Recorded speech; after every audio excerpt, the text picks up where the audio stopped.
universities. In most of the other countries, the basic qualification, professional qualification is that you must have a degree in accounting, and thereafter you go into the profession. So we have a long way to go, and I'm sure that the rate that our universities are expanding, that we will be able to come up to the same standard where we will have sufficient accountants produced by the universities to go into the professional field. Both in the revision of the syllabus, they had been assisted by many other subject experts who have done an extremely good job. We also had an overseas panel of experts from different countries and foreign institutes, and their comments were taken into account in the final revision.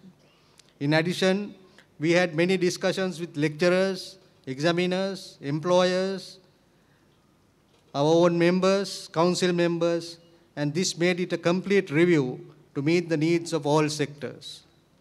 To all of them, I extend my grateful thanks. So you can see that in this revision that we have done, we have been able to do a deep study and take the feedback from all concerned parties. During the last year, we have signed 4 memorandum of understandings, one with the Institute of Management Accountants of USA, the Institute of Cost and Works Accountants of India, the Institute of Cost and Management Accountants of Pakistan, and the Young Entrepreneurs of Sri Lanka. I am indeed happy that the chairman of the Young Entrepreneurs of Sri Lanka, Mr. Patrick Amarasinghe, who is working very closely with us, is present on this occasion.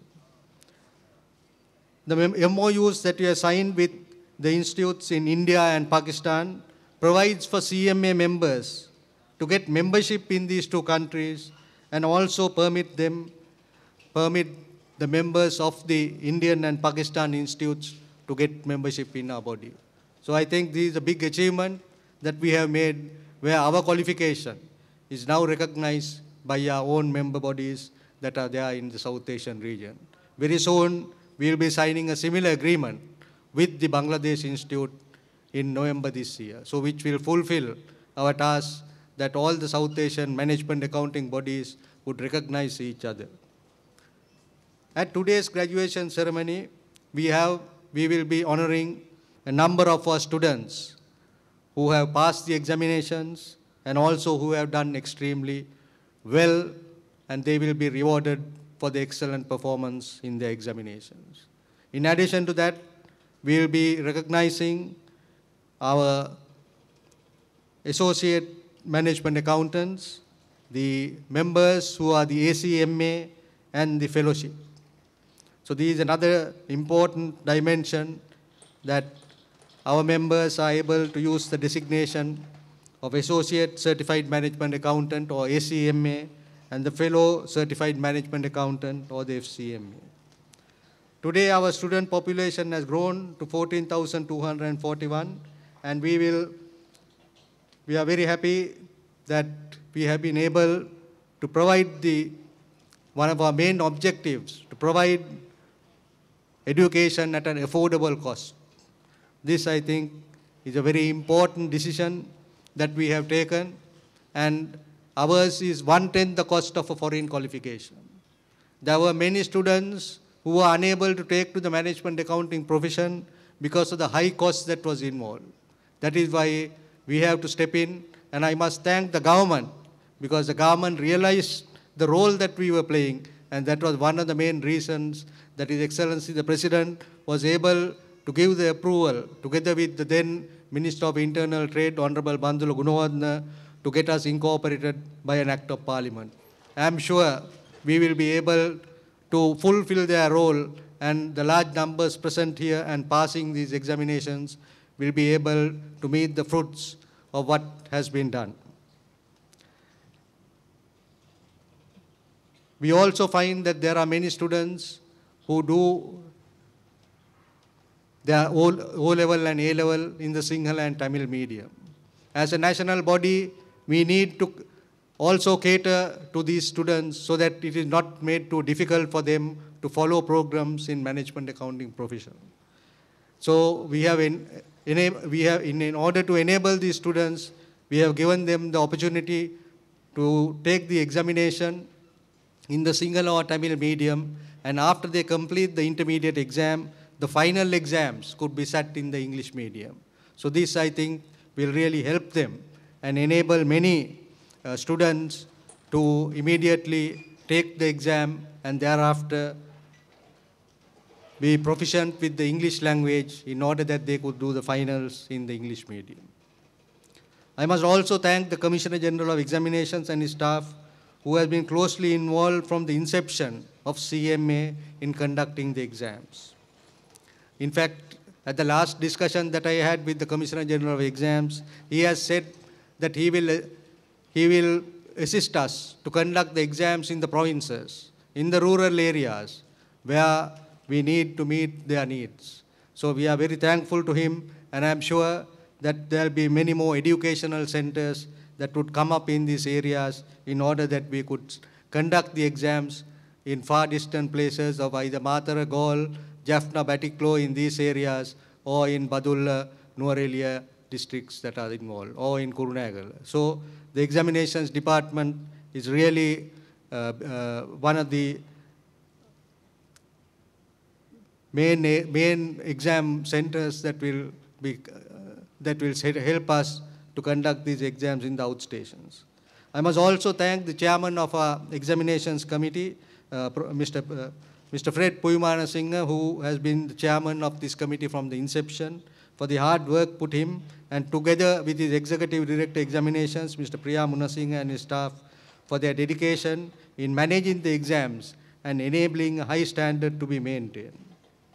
In addition to them, the paper setters, the moderators, the marking examiners, and the many numbers who have been helping us in the examinations would be commended for their excellent work. The CMA is also looking at how we can help students who need assistance. The CMA scholarship scheme is something that we launched last year, and we have given 81 scholarships. So we are indeed happy that we have been able to give them, most of them were the free registrations, the free study texts, and the free examinations. This will enable them to sit for the exams, and also we will help them to find a place of training. We have over 100 institutions that were registered recently for training purposes, and all those who need to obtain places of training could contact us, and we will be able to assist them in order to obtain a place of training. Now these scholarships are for a period of 3 years and includes those from schools, government ministries, universities, advanced technical institutes, and has covered the districts of Galle, Matara, Ratnapura, Jaffna, Batticaloa, Colombo, Kegalle, and Kalutara. These scholarships are granted to deserving students and would be spread to other districts also. In addition to that, we have now developed what is called a corporate scholarship scheme. We have been able to speak to some of the companies, and already one company has started on this, and they are sponsoring their students to take the CMA exam, where they will fund them and also provide them a place of training so that a good allowance would be given to them, and they will be able to get this done. So first of all, the first firm that has been registered for this is the Richard Preris Group of Companies, and I must thank their chairman, Dr. Sena Yaddehige, who really was instrumental in informing me that he will be able to, in the first year, sponsor 10 students to undertake the CMA examination, and we will be now circulating this scheme to the other corporate sectors in order that they may be able to sponsor students and help, especially in the rural and outstation areas. I must also congratulate the prize winners. There are 31 of them, and they have been doing their studies in a very exceptional manner, and we are very happy to reward them. Then we also have the private tuition colleges who are providing the tuition to our students. They have done an excellent job. They have been able to conduct the lectures for our students, and we are extremely happy that the standards have been quite high, and we are also planning, with the new syllabus scheme coming in, the CMA will also conduct our own tuition classes that will be started in October this year. And our aim is that out of the number of registered students, that we should have a minimum of 50% passing out. That would be the aim, and this target would be given to the educational institutes also, so that they will really coach the students so that they will be able to get a minimum, because what we really find is that in many of the other professional institutes, the numbers passing out, although the students registered are very large, the numbers passing out are very small.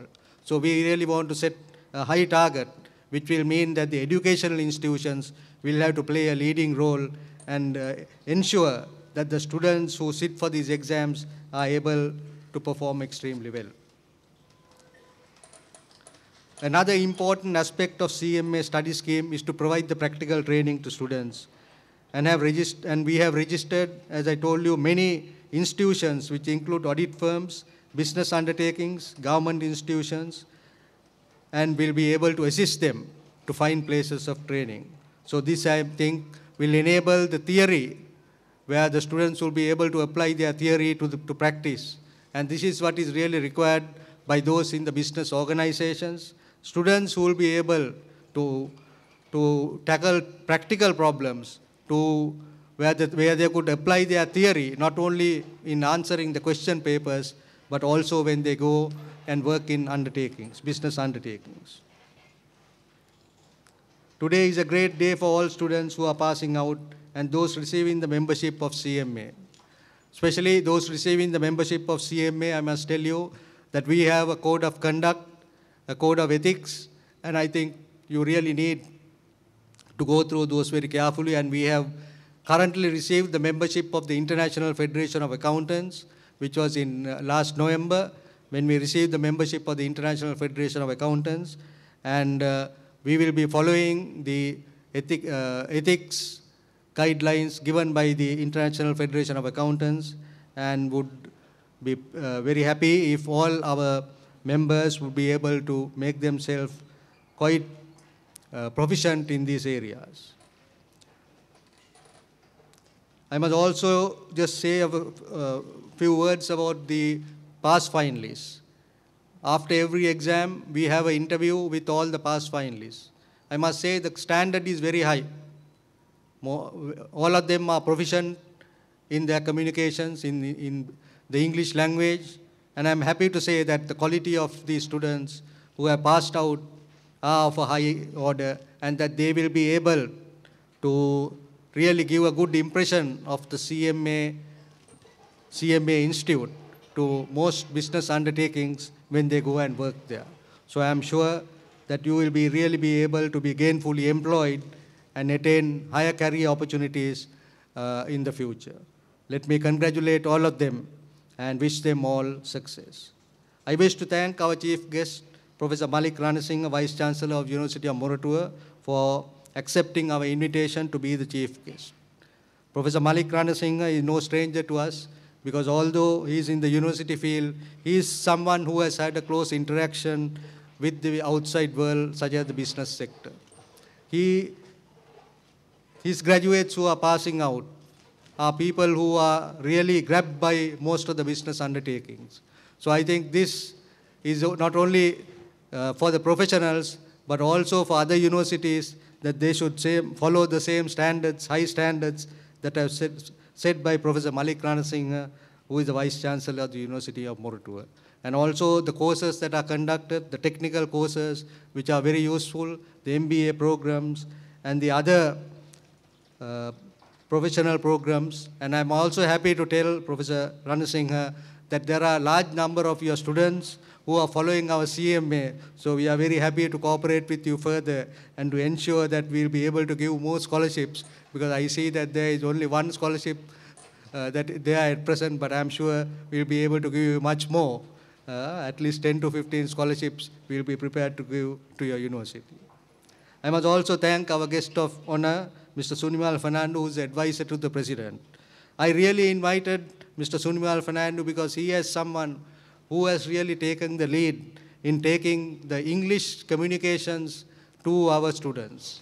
He is really closely involved in this sector, and I told him that he must give some advice to our past finalists and new members who are registering about the usefulness of the business communications and as to how they could make themselves successful, be successful in their careers by grasping this knowledge of English language and the communication. So I must thank both of them for their kind presence, because we are indeed grateful to them for spending their afternoon here with us, and also for honoring our students and the institute at this function. I must also thank our CMA Governing Council, because they have been a tower of strength to us. They have been really working closely in all matters, and we have been able to take the CMA to a great heights. And I must tell you that all the members, all the Governing Council members are chartered accountants. So that does not mean that chartered accountants have to be different from management accountants. So we are there to help any professional body that is required by the country. That is our main aim. We are not there to just to keep barriers of saying that we don't want to have other institutes in this country. We are there to ensure, and I'm very happy that most of them who are senior members, in fact we have Mr. Espan Satarasinghe. He was one of the first council members of the Institute of Chartered Accountants and a first council member of the CMA. So these are the sort of great gentlemen that we have with us, and I'm sure that their guidance and inspiration will help us to take CMA to greater heights. I must also thank our staff of CMA, which includes the executive director and also the executive director examinations, and all other staff who have been working very hard to make this event a success. I must also thank Mr. Patrick Amarasinghe, who is here with us, because the YESL is another special organization that we are working with, the young entrepreneurs of Sri Lanka. Actually, the CMA professionals will also have to become entrepreneurs, and we have for the first time conducted an exam for them, for their students who are the young entrepreneurs in the schools, and this year we'll be giving awards to them. So I must thank Mr. Patrick Amarasinghe for his presence and also for joining with us in this. And I think in the future, we will ensure that the entrepreneurs would be really given a place. And he has also told me that he is doing a major program with the universities, with the schools. So these are, I think, very great programs that he's doing, spending a lot of his time in these areas. And from the CMA, we will really help him and assist him to ensure that his students who are engaged in these programs will be able to get into a professional program and then become CMA professionals in the future. So let me once again thank everyone. Let me congratulate all the students for their excellent performance. And this is only the start. We have a big way ahead. So once you qualify, please don't forget the institute. You must come and help us in our activities. And also, you must spread the word of the importance of the CMA profession, because that is important, because we need more business organizations to get to know about CMA. So please, wherever possible, please inform them about the importance of the CMA and how the institutes, how the various business undertakings could provide training to our professional students and make them competent people for the society. So thank you very much, and I wish everyone a very happy occasion, and that all the students would be able to do well in their studies and come up really to the top, and that the CMA will be really on top of all the accounting institutions in Sri Lanka. Thank you.